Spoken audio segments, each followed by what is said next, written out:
Good morning students. तो चलिए आज की क्लास में अपने को एक्सरसाइज 1.3 देखनी है। 1.2 एक्सरसाइज अपन ने लास्ट क्लास में देख ली थी। तो चलिए स्टार्ट करते हैं फर्स्ट क्वेश्चन के साथ में। देखिए क्या लिखा है, prove that root 5 is irrational number. देखिए इस पैटर्न के जो क्वेश्चन है ये आपने 9th क्लास में भी देखे होंगे। अपन फिर से एक बार इसे देखते हैं। देखिए इसे अपन ने मेथड ऑफ कॉन्ट्राडिक्शन से इसे प्रूव किया था। तो देखिए सबसे पहले अपन समझते हैं कि मेथड ऑफ कॉन्ट्राडिक्शन क्या होता है। मेथड ऑफ कॉन्ट्राडिक्शन का मतलब है कि जो चीज आपको प्रूव करनी है अपन उसके अगेंस्ट में, उसके कॉन्ट्रेरी में उस चीज को एज्यूम कर लेते हैं। देखिए यहां पे अपने को क्या प्रूव करना था, यहां प्रूव करना है कि रूट 5 एक इर्रेशनल नंबर है। तो अपन इसके कॉन्ट्रेरी में अपन क्या कर लेंगे, एज्यूम कर लेंगे कि रूट 5 एक रैशनल नंबर है। तो चलिए अपन स्टार्ट करते हैं क्वेश्चन नंबर 1। सबसे पहले अपन लिखेंगे late us assume to the contrary that root 5 is an rational is a rational number। सबसे पहले अपन ने क्या कर लिया, रूट 5 को एक रैशनल नंबर मान लिया। अब देखिए क्योंकि ये रूट 5 रैशनल नंबर है तो इसका मतलब ये हो जाएगा कि रूट 5 को अपन p अपॉन क्यू की फॉर्म में एक्सप्रेस कर सकते हैं। तो यहाँ पे अपन लिख दिया अपन ने therefore root 5 is equals to p upon q. और यहाँ पे अपने को एक चीज का ध्यान रखना है कि where p and q are को प्राइम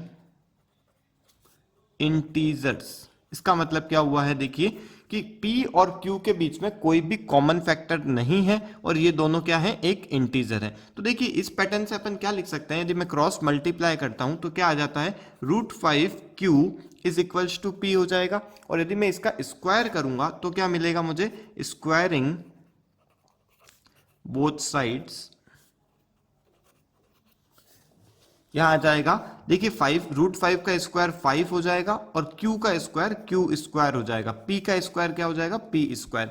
इससे मैं क्या बता सकता हूं कि 5 is a factor of p square. तो यहां पे अपन लिख सकते हैं therefore 5 is a factor of p square. अब देखिए मैंने लास्ट क्लास में आपको बताया था कि यदि p स्क्वायर के अंदर यदि 5 आ रहा है इसका मतलब p के अंदर भी 5 आना जरूरी है। तो इससे अपन एक और चीज लिख सकते हैं therefore 5 must be a factor of p। मतलब p स्क्वायर के अंदर यदि 5 आ रहा है तो p के अंदर भी 5 आएगा ही आएगा, तभी जाके p स्क्वायर के अंदर 5 आ सकता है। तो इसका मतलब ये हो गया कि p is equals to 5m। इसका मतलब हो गया कि 5 is a factor of p। तो यहां से अब देखिए मैं इसका स्क्वायर करता हूं तो क्या मिलेगा मुझे, स्क्वायरिंग बोथ साइड्स। तो इससे मुझे मिल गया p square equals to 25m square. ये चीज आ गई मेरे पास में। अब मैं क्या लिख सकता हूं, देखिए यहां पे ये मेरी फर्स्ट इक्वेशन बना लेता हूं, इसको मेरी सेकंड इक्वेशन बना लेता हूं। तो यहां से देखिए p square equals to 5q square है और p square equals to 25m square है। तो फ्रॉम फर्स्ट एंड सेकंड क्या हो जाएगा, देखिए p स्क्वायर एक साइड हो गए। इसका मतलब 5q square is equals to 25m square हो जाएगा। अब ये 5 जो है ये इधर डिवाइड में चला जाएगा, इसका मतलब q square is equals to, ये डिवाइड में जाएगा 25 अपॉन 5 आ जाएगा। तो q square is equals to क्या आ जाएगा, 5m स्क्वायर आ जाएगा। अब देखिए इससे अपन क्या बोल सकते हैं कि 5 is a factor of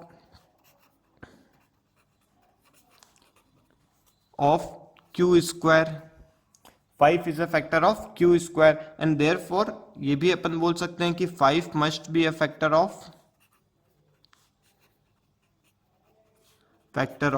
q। ये सेम चीज हो गई जैसा अपन ने ऊपर देखा था कि यदि p स्क्वायर के अंदर 5 आ रहा है तो फिर p के अंदर भी 5 आएगा। सेम चीज अपन यहाँ पे भी देखेंगे कि q स्क्वायर के अंदर यदि 5 आ रहा है तो q के अंदर भी 5 आएगा। अब देखिए दोनों के अंदर क्या चीज हो रहा है, p के अंदर भी 5 आ रहा है, q के अंदर भी 5 आ रहा है। इसका मतलब दोनों के एक कॉमन फैक्टर हो गया 5। बट अपन ने स्टार्ट में क्या एज्यूम किया था कि they are coprime integers. को प्राइम इंटीजर्स का मतलब क्या हो गया कि इनके बीच में कोई भी कॉमन फैक्टर नहीं है। बट अपन ने इसके अगेंस्ट में, इसके कॉन्ट्रेरी में अपन ने क्या प्रूव कर दिया कि इन दोनों के अंदर क्या है, 5 एक कॉमन फैक्टर है। तो इसका मतलब जो अपना एजम्पशन था वो रॉन्ग प्रूव हो गया। तो अपन देखिए क्या लैंग्वेज लिखेंगे, यहां लिखेंगे कि 5 is a factor of both P and Q, whereas we have assumed that P and Q are co-prime। फिर इसके बाद में लिखेंगे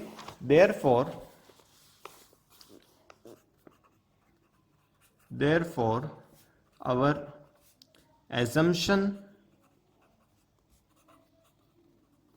was wrong and hence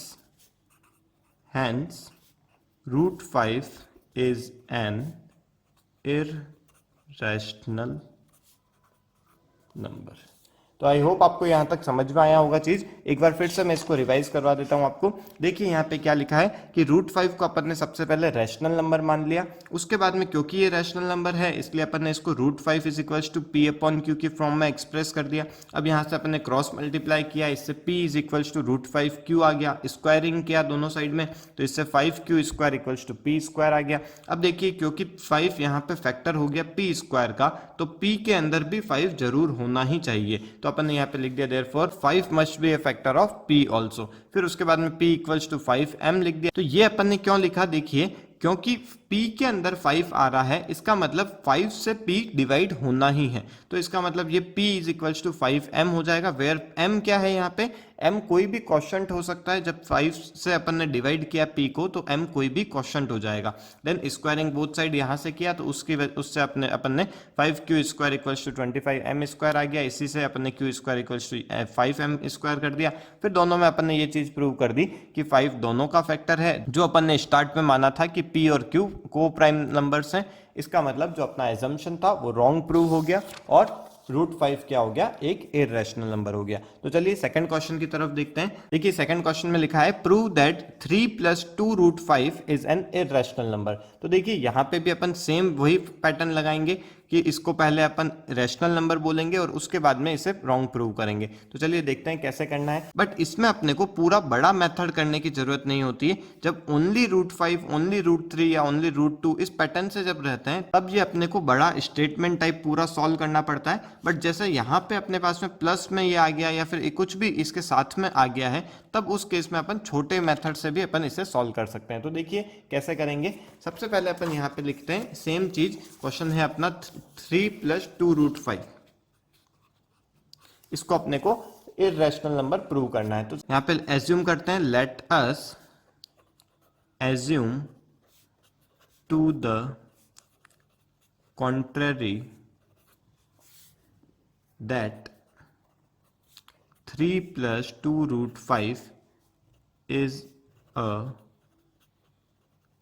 rational number. तो सबसे पहले अपन ने रैशनल नंबर मान लिया इसको, तो इस पैटर्न से ये क्या हो जाएगा, यदि रैशनल नंबर है इसका मतलब ये p अपॉन q की फॉर्म में एक्सप्रेस हो जाएगा। और यहाँ पे अपन ब्रैकेट में सेम चीज लिखेंगे, where p and q both are coprime numbers, coprime integers. तो अब अपन देखिए क्या करेंगे, यहाँ पे अपन ने 3 plus 2 root 5 is equal to p upon q लिखा है। अब इस 3 को अपन इधर माइनस में भेज देते हैं, तो देखिए क्या आ जाएगा, 2 root 5 is equal to p upon q minus 3। और उसके बाद में यहाँ पे root 5, 2 root 5 is equal to यहाँ से एलसीएम ले लेते हैं, तो p minus 3q upon q आ जाएगा यहाँ पे। और उसके बाद में इस 2 को भी अपन डिवाइड में भेज देंगे, तो यहाँ पे आ जाएगा root 5 equals to p minus 3q upon ये जो 2 है ये इधर डिवाइड में आ जाएगा, तो ये 2q हो जाएगा। अब अपन क्या बोलेंगे, देखिए यहाँ पे p, q, 3, 2 ये सारे जो नंबर्स हैं ये सारे इंटीजर्स हैं, और इंटीजर्स को आप जब डिवाइड करते हैं या फिर माइनस करते हैं तो हमेशा रैशनल नंबर ही आता है। तो राइट साइड में रैशनल नंबर आया, और रूट 5 क्या है ये अपने को पता ही है कि रूट 5 एक इररेशनल नंबर है। तो अपन यहाँ से ही बोल सकते हैं कि एक इररेशनल नंबर और इधर से जो रैशनल नंबर आएगा ये कभी इक्वल नहीं हो सकते, और यहाँ पे अपने क्वेश्चन में इक्वल आ रहा है। इसका मतलब जो अपना एजम्पशन था वो रॉन्ग हो जाता है, और अपन बोल देंगे कि ये जो पूरा नंबर था 3 प्लस 2 रूट 5 ये एक इररेशनल नंबर है। तो यहाँ पे अपन लैंग्वेज लिख देते हैं। देखिए क्या लैंग्वेज बनेगी, यहाँ पे बोलेंगे कि since p and q are integers and therefore p minus 3q upon 2q must be a rational number, whereas root 5 is an irrational number.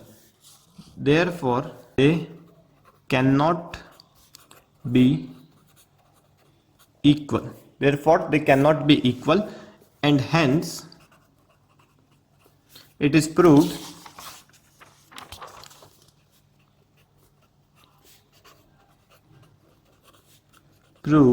that 3 plus 2 root 5 is an irrational number. तो यहां तक आपको समझ में आया होगा। तो third question देखते हैं अपन। तो देखिए थर्ड क्वेश्चन में क्या लिखा है, इसमें भी अपने को इन्हें इररेशनल नंबर ही प्रूव करना है। लिखा है prove that the following are irrationals. देखिए 3 पार्ट दे रखे हैं, 1 अपॉन रूट 2, 7 रूट 5 और 6 प्लस रूट 2। तो ये आपको मैं होमवर्क में दे रहा हूं, एक बार बता देता हूं कि 1 अपॉन रूट 2 ये जो है ये आपको फर्स्ट जो अपन ने क्वेश्चन किया था इस पैटर्न में करना है। 7 रूट 5 और 6 प्लस रूट 2 ये जो है ये आपको सेकंड वाले जो क्वेश्चन है उस पैटर्न में आपको करना है। आपको फिर भी इसमें डाउट आता है तो प्लीज़ आप मुझे बताइए, ये मेरे व्हाट्सअप नंबर हैं, आप इस पे मुझे व्हाट्सअप कर सकते हैं, मैं आपको इसका बना के वीडियो अलग से आपको सेंड कर दूंगा। तो चलिए अब अपन बढ़ते हैं नेक्स्ट एक्सरसाइज की तरफ, एक्सरसाइज 1.4। तो देखिए 1.4 एक्सरसाइज में क्या क्वेश्चन है। पहला क्वेश्चन है without actually performing the long division state whether the following rational numbers will have a terminating decimal expansion और a non terminating repeating decimal expansion. तो अपने को देखिए क्या करना है, यहाँ पे बिना डिवाइड करे अपने को ये चीज बतानी है कि ये टर्मिनेटिंग डेसिमल एक्सपेंशन होएगा या फिर नॉन टर्मिनेटिंग डेसिमल एक्सपेंशन होएगा। इसका मतलब जब पॉइंट में अपन इसे डिवाइड करेंगे तो इसका जो पॉइंट है ये कंटिन्यूअस चलता जाएगा या फिर ये टर्मिनेट हो जाएगा। तो आपको बिना डिवाइड करे इसे बताना है।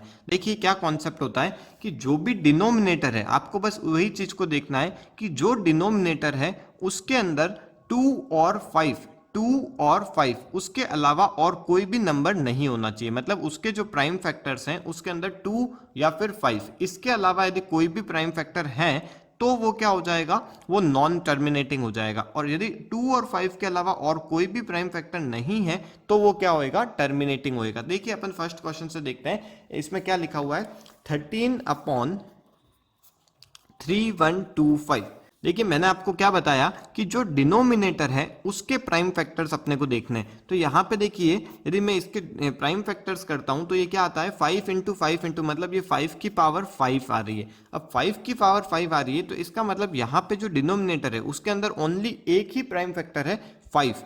तो क्योंकि नीचे साइड में 5 आ रहा है इसलिए ये जो नंबर होएगा ये क्या होएगा, ये टर्मिनेटिंग फ्रैक्शन है। टर्मिनेटिंग फ्रैक्शन का मतलब हो गया कि इसको यदि मैं डिवाइड करता हूं पूरे को तो ये क्या हो जाएगा, पॉइंट में डेसिमल्स में आने के बाद में एक पॉइंट ऑफ टाइम पे ये क्या हो जाएगा, खत्म हो जाएगा। मतलब ये टर्मिनेट हो जाएगा, रिपीट नहीं होएगा। चलिए सेकंड क्वेश्चन देखते हैं। देखिए क्या लिखा हुआ है 17 अपॉन 8। अब यहाँ पे 17 अपॉन 8, देखिए मैंने क्या बताया आपको, जो डिनोमिनेटर है मतलब जो नीचे वाला जो नंबर है ये इसके प्राइम फैक्टर्स करने हैं। तो 8 क्या होता है अपने को पता है 2 की पावर 3 होती है। अब ओनली 2 आ रहा है यहाँ पे, मैंने आपको बताया कि नीचे साइड में डिनोमिनेटर में 2 आए या 5 आए तो चलेगा, इसके अलावा और कुछ भी आता है तो क्या हो जाएगा, वो नॉन टर्मिनेटिंग हो जाए। तो यहाँ पे ओनली 2 आ रहा है इसलिए यहाँ पे क्या हो जाएगा, ये टर्मिनेटिंग नंबर हो जाएगा। तो ये है एक टर्मिनेटिंग फ्रैक्शन। ओके चलिए नेक्स्ट देखते हैं। यहाँ पे लिखा है 64 अपॉन 455। तो 64 अपॉन 455।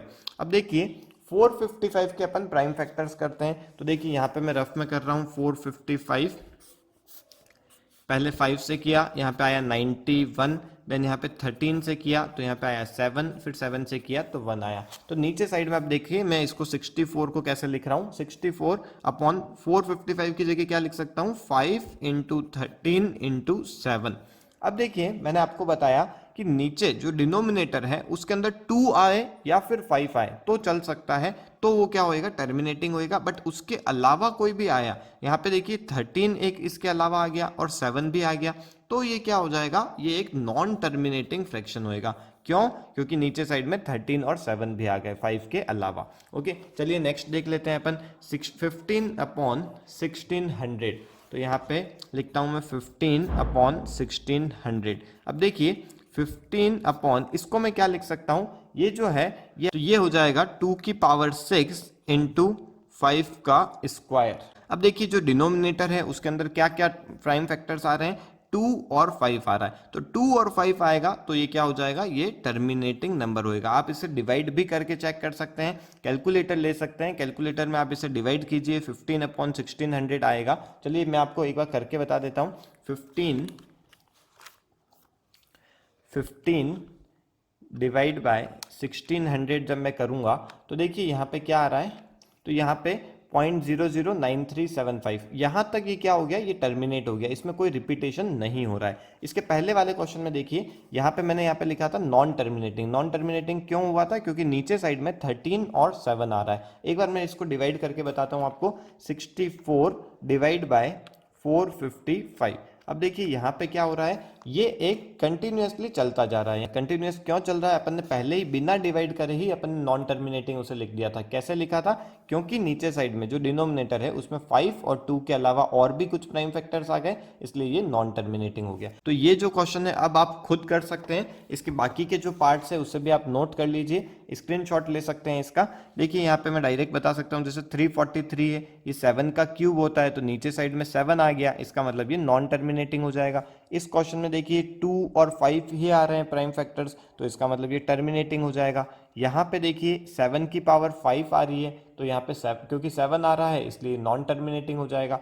यहाँ पे देखिए ये 6/15, यहाँ पे अपने को देखिए कंफ्यूजन रहता है थोड़ा, एक बार मैं इसे करवा देता हूँ। 6/15, 6/15। अब देखिए 6/15 को मैं यूं लिखूं 6/3 इंटू 5। अब आप देखेंगे कि नीचे साइड में 5 के अलावा 3 आ गया, इसलिए ये तो क्या हो जाएगा, ये नॉन टर्मिनेटिंग हो जाएगा। बट यहाँ पे एक मिस्टेक हो जाती है, क्योंकि ये जो 3 है ये 6 से कट जाएगा, तो नीचे साइड में ओनली 5 ही रह गया। अब नीचे साइड में ओनली 5 ही रह गया, इसका मतलब ये क्या हो जाएगा, ये टर्मिनेटिंग हो जाएगा। ओके, चलिए बाकी के जो 2-3 क्वेश्चन है ये आप खुद कीजिए। सेकंड क्वेश्चन अपन देखते हैं इसका 1.4 एक्सरसाइज का। तो देखिए सेकंड क्वेश्चन में क्या है, write down the decimal expansions of those rational number in question number 1 about which have terminating decimal expansions. तो अपने को क्या करना है, अपने को जो पहले वाला जो क्वेश्चन था उसको डेसिमल्स में एक्सप्रेस करना है बिना डिवाइड किए। अब देखिए कैसे करना है और किन को करना है, ओनली टर्मिनेटिंग डेसिमल एक्सपेंशंस जो आए थे उन्हें ही करना है। तो देखिए अपन एक बार फर्स्ट वाले क्वेश्चन को करते हैं। देखिए क्वेश्चन क्या है, 13/3125। यहाँ पे 13/3125, इसको अपने को बिना डिवाइड करे सॉल्व करना है और पॉइंट में अपने को एक्सप्रेस करना है, मतलब डेसिमल्स में इसे एक्सप्रेस करना है। कैसे करेंगे, देखिए यहाँ पे मैं इसको 13/5 की पावर 5 लिख सकता हूँ। 3125 क्या है, 5 की पावर 5 होती है। अब इसमें अपन क्या करेंगे, देखिए क्योंकि यहाँ पे 5 की पावर 5 है, तो मैं यहाँ पे ऊपर और नीचे दोनों साइड में 2 की पावर 5 से मल्टीप्लाई कर रहा हूँ। 2 की पावर 5 से इसे मैं मल्टीप्लाई कर रहा हूँ। तो अब इससे फायदा क्या होएगा, देखिए ये 13 इंटू ये 2 की पावर 5 क्या होती है, 32 होता है, और नीचे साइड में देखिए 5 इंटू 2 ये क्या हो जाएगा, 10, और 10 की पावर 5 हो जाएगी। जब अपने को पता है कि जब पावर सेम होती है तो अपन जो बेस होता है उनको मल्टीप्लाई कर सकते हैं। तो 10 की पावर 5 हो गई। अब मैं क्या कर लूंगा, 32 इंटू 13 कर लूंगा। तो 32 इंटू 13 कितना हो जाएगा, ये आपका 416 हो जाएगा। और 416 डिवाइड बाय ये, इससे मैं इस पैटर्न से लिख देता हूँ। अब जब मैं 1 लाख से डिवाइड करूंगा तो ये डिवाइड करना बहुत इजी हो जाएगा। इसे मैं कैसे कर सकता हूँ, 1 2 3 और 2 जीरो और है, तो यहाँ पे 2 जीरो लगा दूंगा, मतलब 0.00416, ये अपना आंसर आ गया। तो देखिए यहाँ पे मैंने बिना डिवाइड करे इस डिवाइड को सॉल्व कर लिया है और इजीली सॉल्व कर लिया है। तो चलिए 1-2 क्वेश्चन और देखेंगे अपन, उसके बाद में जो बाकी बचे हैं उसे आप होमवर्क में कीजिएगा। चलिए यहाँ पे ओनली टर्मिनेटिंग वाले फ्रैक्शंस को ही करना है, जो नॉन टर्मिनेटिंग है उन्हें अपने को नहीं करना है इस क्वेश्चन में। तो चलिए सेकंड देखते हैं, 17/8। तो 17/8 देखिए कैसा करेंगे अपन, 17/2, ये 8 क्या है, ये 2 की पावर 3 है। अपने को ऐसे नंबर से मल्टीप्लाई करना पड़ेगा जिससे कि नीचे साइड में 10 आ जाए। तो यहाँ पे मैं 5 कर देता हूँ, और क्योंकि इसकी पावर भी 3 है तो यहाँ पे भी पावर 3 कर देता हूँ। अब क्योंकि नीचे साइड में मैंने मल्टीप्लाई किया तो उसे ऊपर भी मल्टीप्लाई करना पड़ेगा। यहाँ पे देखिए क्या आ जाएगा, 17 × 125/10 मतलब 10 की पावर 3 हो जाएगा। अब आप ऊपर वाले को मल्टीप्लाई कर सकते हैं, 125 × 17 कर लीजिए, वो ऊपर आ जाएगा देखिए 2125, और नीचे साइड में देखिए क्या आ जाएगा, 1000 आ जाएगा। अब इसको अपन नॉर्मली डिवाइड कर सकते हैं इजीली। चलिए एक और क्वेश्चन देखेंगे अपन। तो यहाँ पे देखिए 23/2 की पावर 3, 5 का स्क्वायर। तो इसे अपन कैसे सॉल्व करेंगे, देखिए 23/2 की पावर 3 और 5 का स्क्वायर। अब अपने को देखिए किससे मल्टीप्लाई करना है, क्योंकि क्वेश्चन में 2 की पावर 3 है, 5 का स्क्वायर ऑलरेडी है, तो सिर्फ अपने को एक 5 की कमी है जिससे कि नीचे 10 में हो जाए। तो यहाँ पे मैं क्या करूंगा, इंटू 5 कर लेता हूँ, और ऊपर भी इंटू 5 कर लूंगा। अब 23 × 5 क्या होता है, 115 अपॉन नीचे साइड में देखिए क्या हो जाएगा, 10 का क्यूब हो जाएगा। तो 115/1000 कर लेंगे, तो 0.115 ये आपका आंसर आ जाएगा। तो बाकी के जो क्वेश्चंस हैं उसे आप होमवर्क में कीजिए। इसके बाद में अपन चलते हैं क्वेश्चन नंबर 3 की तरफ। तो देखिए क्वेश्चन नंबर 3 में क्या लिखा है, the following real numbers have decimal expansions as given below. In each case you have to decide whether they are rational or not. अब तो अपने को क्या देखना है यहाँ पे कि जो ये 3 नंबर्स दे रखे हैं ये रैशनल है या इररेशनल है। तो अपने को पता है रैशनल और इररेशनल में क्या डिफरेंस होता है।